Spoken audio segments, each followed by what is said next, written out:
کھرے اور کھوٹے کی پہچان بہت ضروری ہے ہر فیلڈ میں۔ اب جیسے صلاح جیت ہے، اگر وہ ملاوٹ شدہ ملے تو اس کو کھانے سے آپ کی کڈنی فیل ہو جاتی ہے۔ آپ کو پہچان ہونی چاہیے کہ یہ اصلی ہے یا نہیں ہے۔ اصلی نہیں ہوگی تو آپ کڈنی فیل ہو جائیں گے آپ۔ اسی طرح ایک دفعہ سرکار نے مجھے، سرکار تو سرکار ہے، کوئی بھی دنیاوی معاملہ ہو، روحانی معاملہ ہو، دینی معاملہ ہو، میں نے یہ دیکھا کہ سرکار کو ہر چیز میں ایکسپرٹیز حاصل ہے۔ ایک دفعہ میں نے سرکار کی بارگاہ میں عرض کیا کہ سرکار میں گاڑی مل رہی ہے، وہ میں خریدنے جا رہا ہوں۔ یہ شروع کی بات ہے، مانچسٹر کی بات۔ تو سرکار نے فرمایا کہ کون سی گاڑی ہے؟ تو میں نے کہا کہ سرکار جاپنیز ہے، ٹویوٹا کرینا۔ سرکار نے فرمایا کہ گاڑی وہ خریدنا جس کا انجن صحیح ہو، باقی باڈی ورکس وغیرہ تو آرام سے ہو جاتے ہیں، انجن صحیح ہونا چاہیے۔ تو میں نے عرض کیا کہ سرکار مجھے کیسے پتہ چلے گا کہ اس کا انجن صحیح ہے؟ تو دو کام کیے۔ پہلے سرکار نے وہ بونٹ کھولا اور کہا کہ یہ دیکھو اس کا جو آئل فلٹر ہے اس کا آئل چیک کرو۔ وہ ایک اس میں لمبی سی ایک راڈ سی ہوتی ہے، وہ نکال کے دیکھی، اگر اس کا آئل گاڑھا ہے تو انجن خراب ہے، اگر اس کا آئل جو ہے پتلا ہے تو انجن صحیح ہے۔ پھر وہ کاربوریٹر اور ایئر فلٹر، یہ تمام چیزیں۔ اس کے بعد فرمایا کہ اگر یہ سب کچھ نہ دیکھ سکو تو اندر آگے بیٹھو، اور جو وہ ریونگ کی جو سوئی ہے، فرمایا کہ اگر وہ ایک جگہ جا کے رک جائے اور ہلے نہ یوں بار بار، اگر وہ رکی ہوئی ہے تو انجن صحیح ہے، اگر وہ اوپر نیچے ہو رہی ہے تو انجن خراب ہے۔ اسی طریقے سے مرشد کو پکڑنا ہے، مردم شناسی کا ہونا ہے۔ مردم شناسی کیا ہوتی ہے؟ انسان کی پہچان۔ انسان کی پہچان کیا ہوتی ہے؟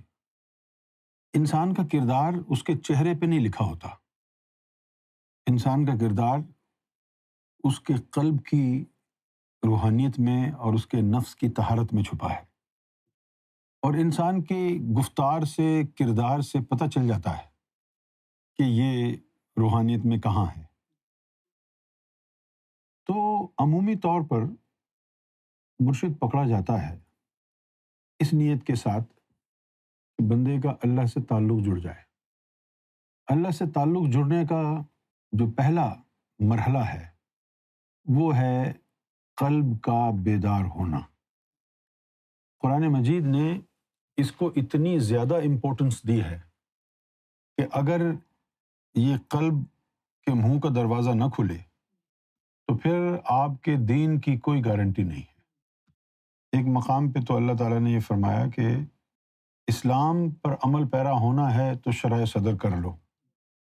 آپ ذرا غور فرمائیں کہ محمد رسول اللہ کی امت کو اس نے مشورہ دیا کہ شرح صدر کرو، اور موسیٰ علیہ السلام دعائی طور پر اللہ کو کہتے ہیں میری شرح صدر کر دو۔ اب آپ ذرا اندازہ لگائیے کہ اللہ کی نظر میں موسیٰ کا کیا مقام ہے اور تمہاری کیا اہمیت ہے۔ ذرا غور فرمائیے، میں کوئی ایسی بات نہیں کہہ رہا جو اپنی طرف سے ہو، تو قرآن کے حساب سے گفتگو ہو رہی ہے نا۔ تو آپ کی اہمیت اللہ کی نظر میں کیوں ہے؟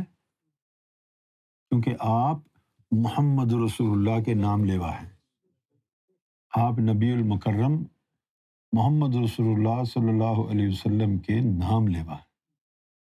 یہ کنسیشن محمد رسول اللہ کی وجہ سے ملا ہے، اور پھر اللہ کہتا ہے کہ شرح صدر کرو اگر اسلام پر عمل پیرا ہونا ہے۔ شرح صدر کیسے کرو؟ قرآن میں یہ بھی اللہ نے فرما دیا کہ ہم نے تمہیں میں سے ایک رسول کو مبعوث کیا اور اس کو شاہد، مبشر اور نذیر بنا کر بھیجا، اور پھر کہا کہ اس کو داعی الی اللہ بنا کر بھیجا۔ داعی الی اللہ بنا کر بھیجا بِإِذْنِ اللہ، اللہ کے اذن کے ساتھ۔ تو محمد صلی اللہ علیہ وآلہ وسلم نے یہ شرح صدر کی تعلیم سکھائی.